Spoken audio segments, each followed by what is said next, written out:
What if we decided to be a little more wild? Could that help us to feel better, to live more fully? Could we rekindle or reconnect with something that's been laying dormant within us? Could it feel like a homecoming? It's funny how we've made the word wild mean dangerous or a little bit unhinged somehow, rather than, say, true to one's nature, perfectly imperfect, kind of like a wildflower.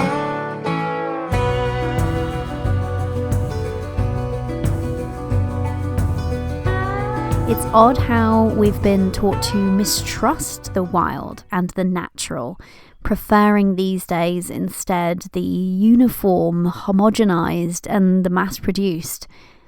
I've been thinking a lot about wildness, rewilding, and what it really means, not just for our planet, but for us as we exist within nature and we try to return to a more harmonious relationship with Mother Earth. And the thing that I've been thinking about is it's not just my practices and activities that have to change if I'm going to be a better citizen of this planet, a better custodian of this land, but I have to change too. Surely I must also rewild.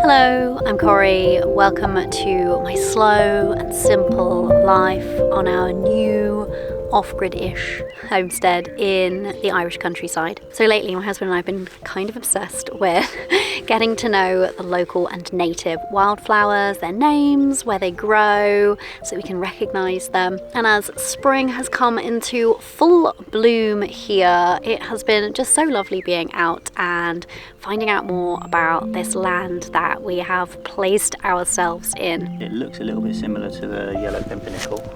It looks like a strawberry.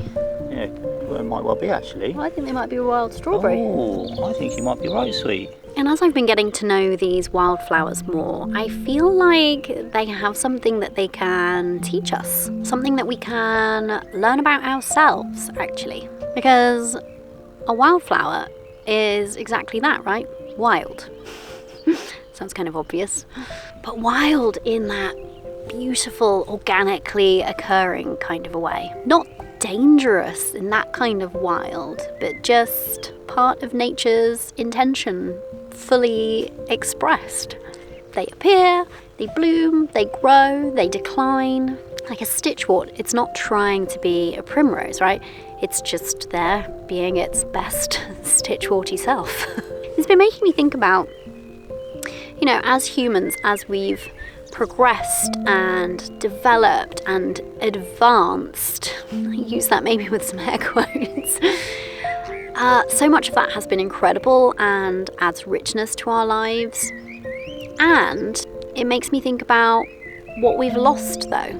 What are the things that we are expressing or projecting that are learned or a response rather than something that has been gifted to us, that have been kind of constructed externally rather than something that has been like nurtured from within. And I've been thinking about what would happen if we just gave ourselves permission to grow, to be a bit wild, like a wildflower, right? To unfurl, to blossom, to let the inner beauty and creativity just out. What if we really nurtured and then expressed from there what's inside of us? rather than always looking outside of us for how we should be and what we should do. What if we just owned who we are unapologetically, like the stitchwort is the stitchwort, like the primrose being the primrose, like the carpet bugle just being its carpet bugle self. Can we just take a moment to collectively delight in the fact that carpet bugles exist, and just even the phrase carpet bugle, I don't know why, it delights me. So it's just been making me think about rewilding, like rewilding aspects of this land that is ours.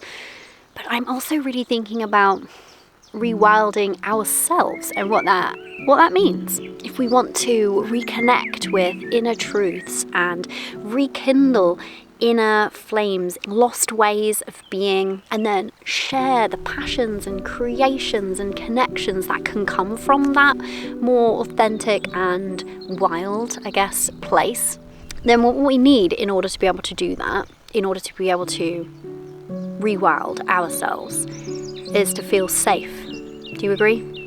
Because we've been led to mistrust that wild within us and to not feel safe in expressing the truest parts of us. We need the right conditions in the same way that the wildflowers need the right conditions to grow and to unfurl and to become beautiful and vibrant and to thrive. So if we want to unfurl and bloom, then we need to feel rooted. And I say this as someone who has quite literally uprooted herself.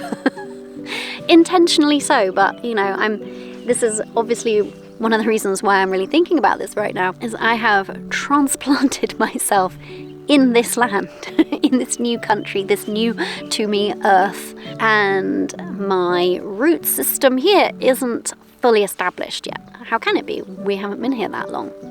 So that's the kind of some of the work that I feel like I'm really doing. Part of this time for me, for us as a family, is really literally establishing ourselves here in every meaning of that word.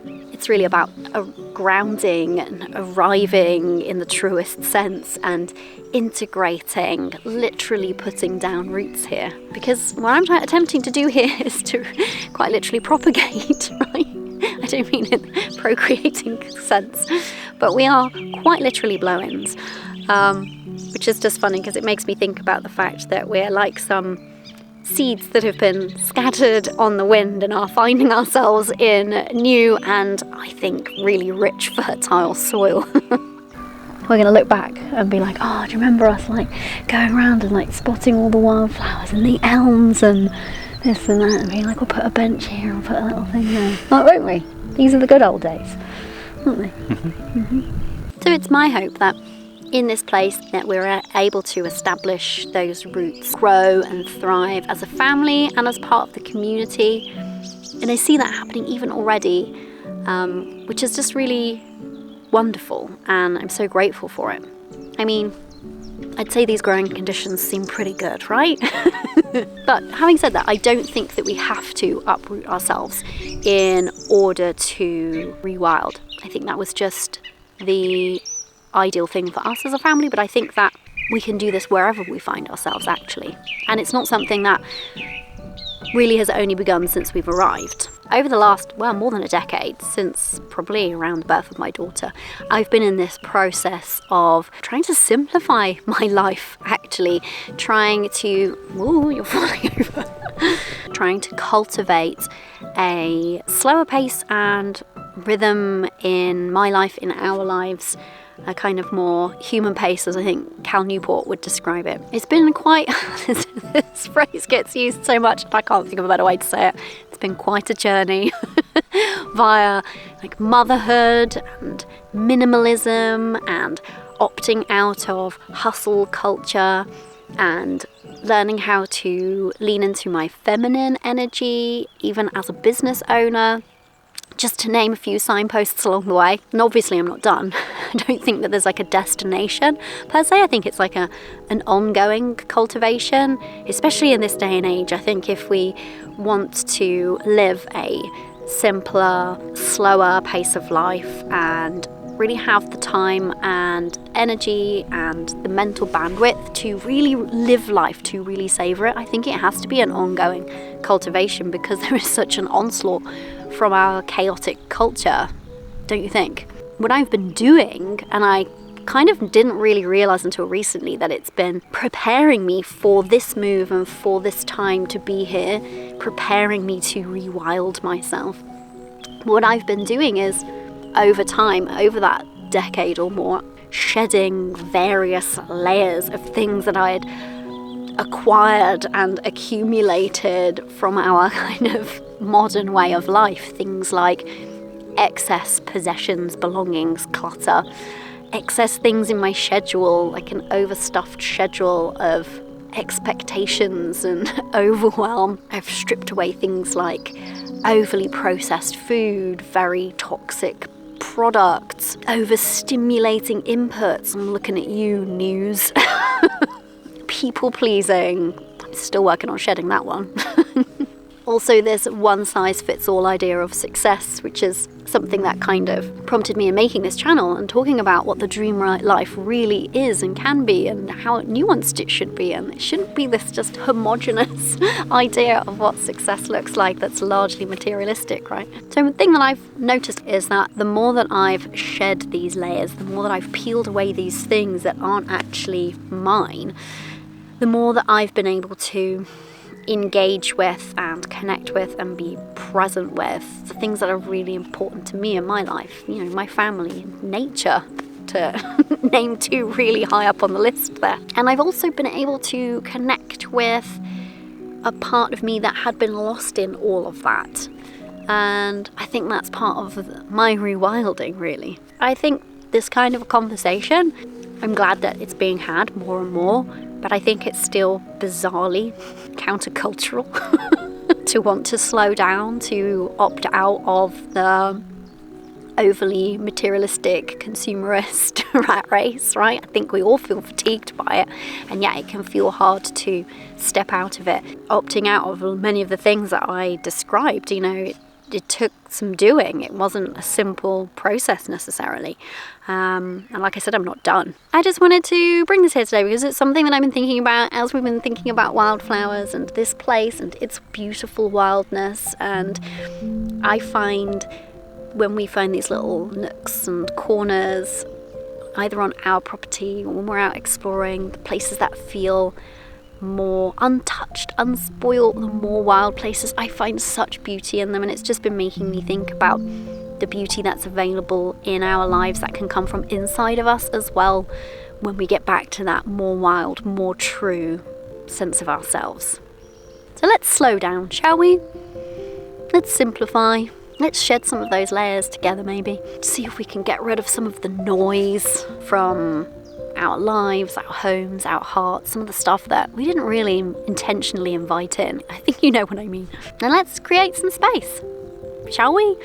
To unfurl, to blossom in creativity or passion or whatever endeavor feels like it's lurking there inside of you. Let's become maybe a little bit wild again. I think if we do, that's really where we get to find the dream life. I don't know if the camera's going to pick this up. That is the most intense sky I've ever seen. It's absolutely stunning. Maybe it's not something always outside of us. Maybe it's something that we get to reconnect with, rekindle from within. I don't know. Maybe spring and being here is making me a little bit contemplative, contemplative. What is that word? But these are the things that I think about. I think some of these things are important for us to think about. I don't know. And really, I do think it's important for us to define what is the dream life for us, not some surface level, flashy thing that's been foisted upon us, but what is it for you really? And I think that we can't really necessarily connect with our own truest desires and true version of our dream life unless we do some of that rewilding, unless we do some of that shedding to allow the rewilding first. And even that whole process to me really are some of the fundamentals of the dream life. Just the simplifying makes life dreamier. the slowing down, gives us time to enjoy the elements of the dream that are here. For me, the dream life is really about returning to something forgotten. Older ways, simpler ways, traditions, returning to a more sustainable human pace of living. That's part of my dream life. And also returning to something inside of me. Maybe that's what the dream life really is. Maybe it's a return to ourselves. I'd love to know what you think, my love. Let me know in the comments. Are some of these things parts of your dream life too? I'd be so curious to know. Until next time, go and be a little bit more wild. Bye for now.